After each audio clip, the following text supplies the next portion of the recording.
અહીં આપણને સુરેખ સમીકરણ સંહતિનો ઉકેલ શ્રેણિકની મદદથી શોધવાનો છે, જ્યાં સમીકરણો આપેલા છે x - y + 2z બરાબર 7, 3x + 4y - 5z is equal to -5, 2x - y + 3z બરાબર 12 બરાબર છે. અને આનો આપણે ઉપયોગ શ્રેણિકનો ઉપયોગ કરવાનો છે, અને ત્યાર પછી જ ઉકેલવાના છે. આપણે બીજી કોઈ આદેશની કે એવી રીત ઉપયોગ કરીશું નહીં, બરાબર છે. એનો ઉપયોગ કરવાથી તમને માર્ક્સ નહીં મળે, શ્રેણિકનો જ ઉપયોગ કરવાનો રહેશે. તો શ્રેણિકનો ઉપયોગ કરવાનો, તો શ્રેણિક સ્વરૂપે આપણે સમીકરણને દર્શાવી દઈએ તો આપણને કંઈક શ્રેણિક આ પ્રમાણે મળે કે 1 - 1 2, 3 4 -5, 2 - 1 3. સહગુણકો લખીશું એક્સ વાય ઝેડના. ત્યાર પછી બીજા શ્રેણિકમાં સ્તંભમાં એક્સ વાય ઝેડ જે ચલ દર્શાવવાના છે, અને જમણી બાજુમાં 7 - 5 12 બરાબર છે. જેમાં આપણે નામકરણ કંઈક આ પહેલાંને એ ધારીએ, બીજાને એક્સ ધારીએ અને ત્રીજાને બી ધારીએ. તો આ જે સમીકરણનો ગુણાકાર એ એક્સ બરાબર બી જેવો છે. તો આ સમીકરણનો ગુણાકાર કરીને સરખાવવા હોય તો આ સમીકરણો મળે, હે ને. તો આપણે અહીં જે મેળવવાનું છે એ એક્સ શ્રેણિક છે. તો પહેલાં નામકરણમાં પહેલો એ બરાબર છે. તો આમ અહીં આપણે જે નામકરણ કર્યું,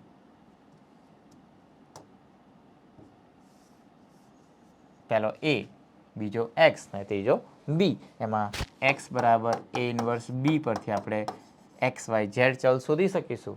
તેમાં એ શ્રેણિકનો નિશ્ચાયકનું મૂલ્ય શોધવું પડે એ ઇન્વર્સ માટે. તો એ ઇન્વર્સના નિશ્ચાયકનું મૂલ્ય પહેલી હાર માટે વિસ્તરણ આપીએ તો 1 માટે 12 + -5 એટલે કે 7. માઇનસ નિયમના આપેલા -1 એટલે +1 માટે 9 + 10 એટલે કે 19, અને +2 માટે -3 - 8 -11. તો આમ 7 ને 19 26, 26માંથી 22 જાય તો 4 વધે, જે 0 નથી. અને 0 ન હોય તો આપણે સહ અવયવ જ શ્રેણિક મેળવીશું, એટલે કે એડજોઇન્ટ એ. દરેક ઘટકોના સહ અવયવ અલગથી દર્શાવી શકો છો, શોધી શકો છો. ત્યાર પછી શ્રેણિકમાં મૂકીને એનો પરિવર્ત મેળવવાનો છે, બરાબર છે. તો પરિવર્ત પણ અહીં આપણે બાજુમાં આ રીતે મેળવીશું.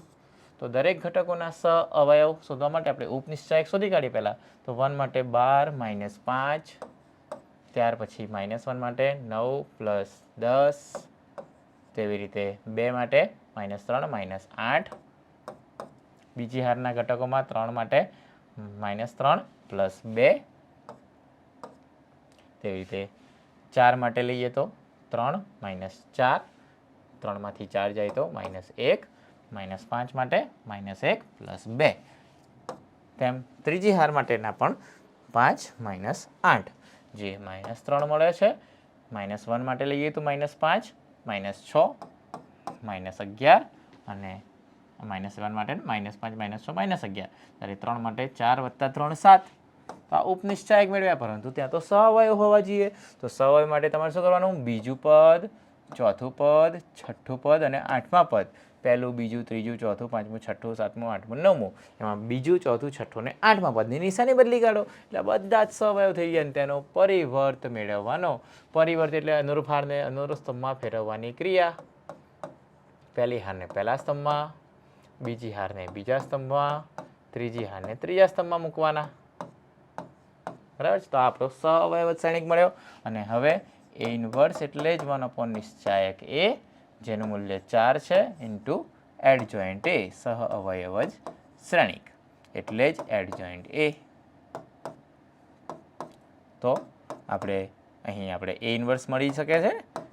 1/4, 7, 1 - 3, -19, -1 11, -11 -1 7.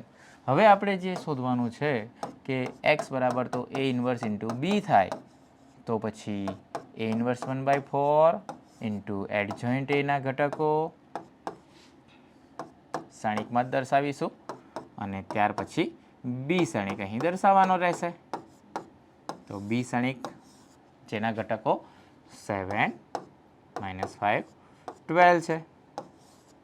તો આમ બંનેના ગુણાકાર કરીને ડાબી બાજુમાં જે એક્સ શ્રેણીના ઘટકો સાથે એને સરખાવી દઈએ તો આપણને એક્સ વાય ઝેડની કિંમત મળી શકે. તો ગુણાકાર કંઈક આવો થાય ને, 49 - 5 એટલે કે 44, 44 - 36, 44 - 36 જે 8 મળે.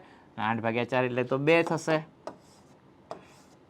તેવી રીતે બીજી હાર પહેલો સ્તંભ લઈએ તો 19 × 7, 19 × 7 કરવાના છે.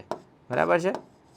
તો આમ 133 -133 સાદરૂપ તમારે જાતે આપી શકો છો ને, +5 અને 12 × 11 132. તો 132 ને -133 -1 ને +5 એટલે કે 4, 4/4 1. બરાબર છે.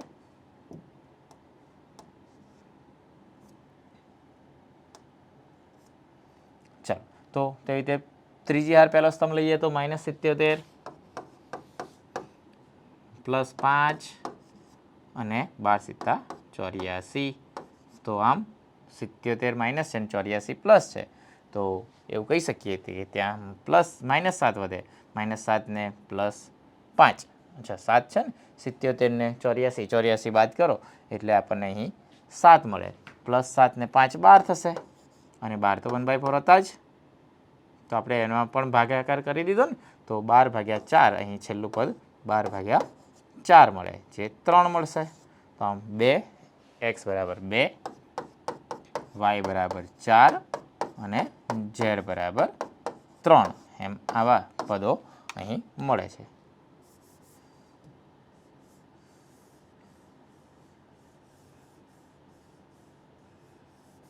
સાદરૂપ ફરીથી એકવાર જોઈ લો કે અહીં પહેલી હાર પહેલા સ્તંભ મુજબ 49 -45 -5 એટલે કે 44 -36. ત્યાર પછી બીજી વાર પહેલો સ્તંભ લઈએ તો 19 × 7 133 -+5 અને 132. 11 × 12 132. તે રીતે ત્રીજી વાર પહેલો સ્તંભમાં -77 -+5 અને 12 × 7 = 84. 84માંથી 77 જાય એટલે આપણને અહીં મળે છે 7. 3 ને 4 7, 7 ને 5 12 રહેશે. તો આમ 8/4 એટલે કે 2, અહીં 6, 4/4 એટલે કે 1 અને આ પદ 12/4 એટલે કે 3. તો આમ 2, 1 અને 3 એનો ફાઇનલ આન્સર મળે છે. બરાબર છે. તો આ રીતે જવાબ લાવી શકાય.